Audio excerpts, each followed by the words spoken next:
Homage to the Triple Gem. So hello everybody, this is Bhante Joe here, and I'm just here at Nikapiti Aranya, and not a lot that's new to report these days, still going to the forest and doing some exploring. And one of the interesting things going into the forest and exploring like this is that you go to the forest and you find these places that sometimes seem really, really beautiful and seem like they'd be a great fit. But you still have to go and stay there sometimes. So the way that the contours of this forest are is that there's this kind of valley that goes up into the mountain, and as it goes up into the mountain it kind of gets narrower. So there's all kinds of things that I didn't personally anticipate about this particular area. I'm from Canada, so I know about Canadian plants in terms of like how they impact me. I'm pretty much be around almost any Canadian plant that other people could be around. Not poison ivy, but pretty much any Canadian plant that most people could be around. I can also be around that plant, stay close to it, not have any reactions.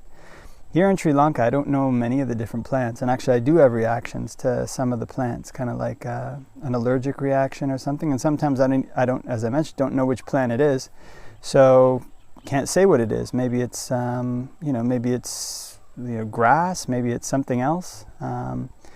So going to these places, it's not just a matter of how good the place looks, but it also has to do with going there, like staying there for like 2 or 3 hours, hanging out there, maybe spending the day there, and then seeing how the body reacts to that. And sometimes it takes like 2 or 3 or 4 days after that to really get a sense of like, okay, was this place suitable for me? Like, what kind of reactions did my body have? Is it something that could manage long term, potentially staying there?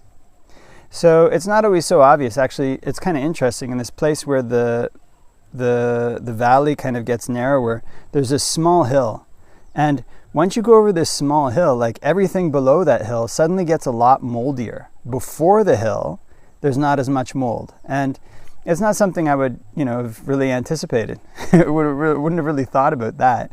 It all kind of looks the same, but when you think about the way that the air must kind of condense and everything, it makes a lot of sense that this particular area would be more mold. Another place I went to was really beautiful, and it was has like a kind of open area in the trees that sunlight falls down and potentially fall on the roof of whatever kuti would be there, or in the area of whatever kuti would be there. And it's it's not far from like a waterfall actually, so the mist from the waterfall kind of comes up, which is very fresh, very nice smell, and it's on just the other side of this hill, so not too not really many problems, not as many problems with mold. The thing is that I was going there, and then when I first started coming, there was not really, it kind of just looked like a normal area. But then the last few times I've gone over the last couple of weeks, they kind of built this like dam. Some people have built this kind of dam around this kind of small, really tiny stream that's about 15 meters or something from this potential place, and then they're running this kind of like hose from that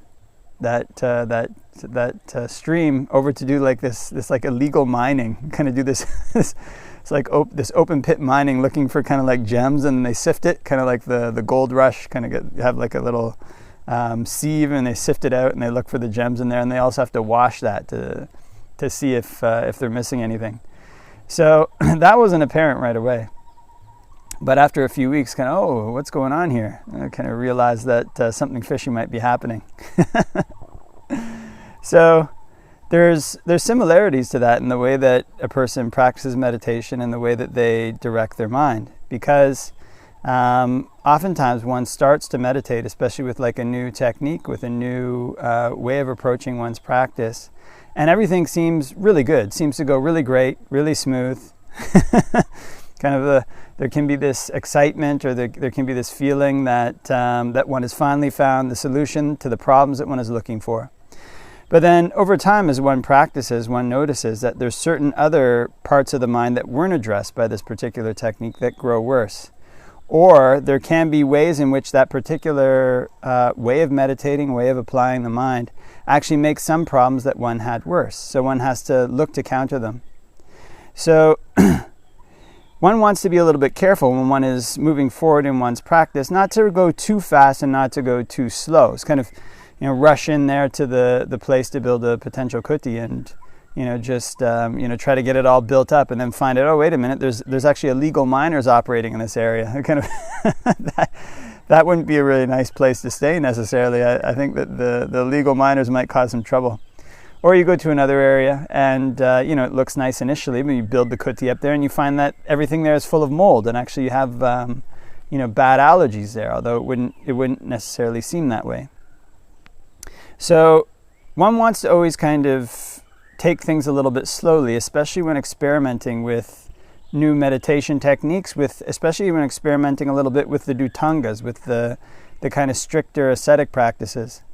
Actually, there's a lot of stories of Western monks who injure themselves, sometimes almost cripplingly injure themselves, kind of pushing themselves to do these dhutangas. And the dhutangas are really excellent, kind of going on pindapata, not laying down to sleep, and staying in the forest, staying at the root of a tree. All these things are really excellent. But if one jumps right into them and doesn't carefully observe what kind of effects they're having on one's body and one's mind, then the negative effects can pile up and suddenly one can end up in a situation where one is injured. So actually, my preceptor, he had this really funny story where kind of funny, a little bit scary, I guess, where he would get seizures actually when he didn't get enough sleep. So he was, they were a pretty hardcore group back then, and he was always sitting in the full lotus, and he was, not sleeping much. And there was one point where he was in the dining hall sala, and he suddenly started having a seizure, and he actually started to bite his tongue off. So there was another monk there who was a former army veteran, and he got his belt and he folded it up and he stuck it in this monk's mouth. So the monk bit on the belt instead of his tongue. He was able to keep his tongue, but had to go to the hospital to get it stitched up. So he went to the hospital to get his tongue stitched up, and as he's coming out, Ajahn Chah he was a student of Ajahn Chah. Ajahn Chah was sitting there drinking a Coke. And he looked up at him and he said, "Take it easy." See, later, many of the Western monks also have kind of problems with their knees. Some have had knee operations, and even I myself have had multiple injuries from from jumping in there with both feet, trying to do some ascetic practice or some a little bit more hardcore practice. So this kind of principle of wait and see, just take a couple of steps in there and then wait and see what the effects of this are, and kind of move forward another couple steps later. It requires a pulling back of excitement in one's practice, but not a total pulling back to the point where one is not moving forward at all. So there are ways to tweak these things, like the way that a person breathes, the way that a person directs their mind with metta, the way that a person practices a subha. There's ways to tweak them. But one of the important things in meditation practice is to be able to learn to see the cause and effect relationship that's going on in the mind. Because there's causes for the way that thoughts, that feelings, that emotions arise in the mind. And if we manipulate the causes, we can get different effects. But part of the problem with the effects is that not all of them come right away. Some come right away and some come later down the line.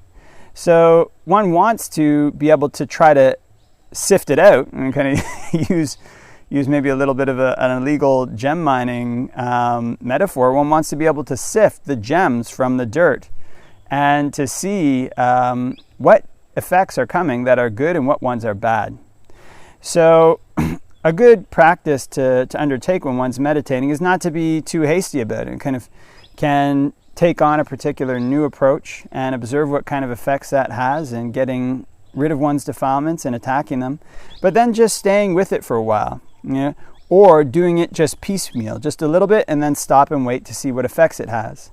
This again is especially important with the dhutangas. Like if one is, going to try eating one meal a day, or reducing one's food, or reducing one's sleep.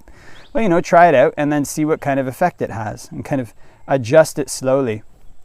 And kind of a bit like turning the knob on a radio. So, or one of the old radios or the old TVs that you had to turn. If you just kind of crank it, you're not going to really fine tune and see the station. So the meaning for samma in the word samana is basically in tune. It it has this this kind of how to say, like feel to it, where you're kind of you might be taking like a kind of an instrument, and you're like tuning the strings until they, when you hit the chord, when you strum the guitar or whatever it is, once it's rightly tuned, it makes the right sound when you hit it. But you have to kind of adjust it a little bit. So there's a famous sutta with Venerable Sona where he was putting forth all this effort, and he would walk back and forth and do it really intensely until his feet actually bled. And the Buddha, then he had this thought, well, why don't I disrobe? He thought, I have all this energy, but I'm not getting anywhere. And there's wealth in my family. I could make merit. I think his family is relatively wealthy, kind of paraphrasing that part. He thought I could make merit and also basically enjoy sensual pleasures is what he was thinking. So the Buddha appeared before him and said to him, when you were a musician, was your lute, did you ever play the lute? I can't remember what they call it, sitar. I can't remember the actual name of that instrument. But kind of something like a guitar, you get the sense of. And kind of when the strings of your instrument were, too tightly tuned, did it make a good sound? No. When they were too loosely tuned, did it make a good sound? No. And it says, in the same way, you have to tune your effort. I think it said tune your effort to your faculties, something like this, and there pick up your theme. The theme being the theme of the mind, or the meditation theme that one has found suitable. So balance in all of these things is really key, and this is a balance that can shift over time.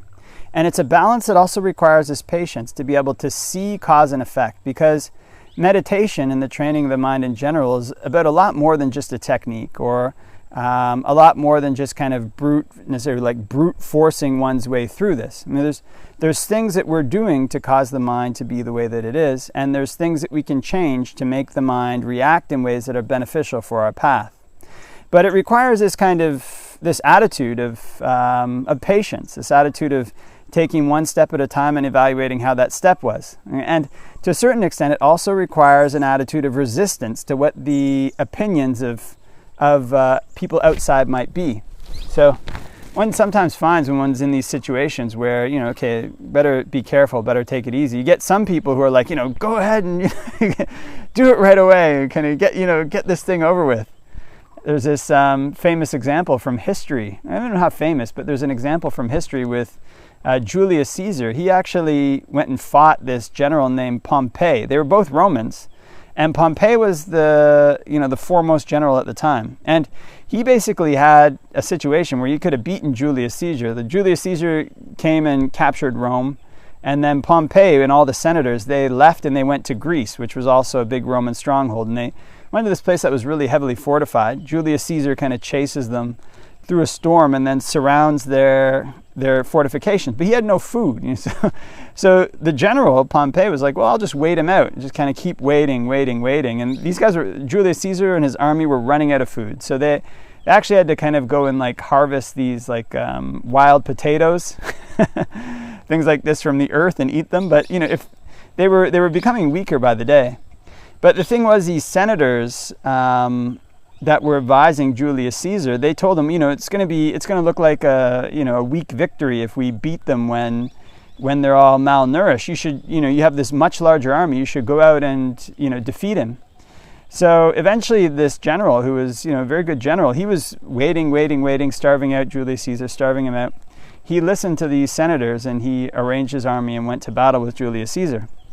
But Julius Caesar his army was much more experienced. They'd been through all these different wars, and this guy's, Pompey's army was new recruits. So he got beaten because he listened to these people who were kind of urging this push forward. Why are you being so careful? Why are you waiting so much? So part of this patience actually can sometimes involve warding off the pushing of other people. What are you what are you waiting for? What are you doing? You see other people around you who may be meditating, maybe practicing, maybe jumping right into things. That may be okay. That may be right for them. But one wants to do this at a pace that's in tune for one's own faculties, basically, and for one's own what's appropriate for one's effort. And this sometimes requires that a person pull their mind back from competing with other people. How much are they keeping the 8 precepts? How much are they meditating? How much dana are they giving? Or whatever it is in the Buddhist path that other people are doing. I mean, it's good. It's something to celebrate if they're doing good things. But always one wants to have this approach which is in tune, which is samma. This is where the word samana comes from. That's in line with the Dhamma. Because there are these causes and effects, and it takes time to see some of the ones that arise later. But it's in getting a knowledge of what these causes and effects are, and in gaining the skill to put the right causes into place, that we get the effects that we want, that we build our path. Because ultimately this is a path that's constructed through effort, through all these things, but it's wisdom that, you might say, decides where to place the stones. It's wisdom that decides what the right road to go is. And for that wisdom to function properly, it requires patience. It requires really being able to see where these things come from. So we shouldn't be necessarily too hasty in the way that we meditate, not too fast and not too slow. Can take the Buddha's advice to Venerable Sona and kind of in the same way that a lute was too tight, it didn't play well, it's too loose, it didn't play well, can tune our effort to the right pitch, to our faculties, and there pick up our theme.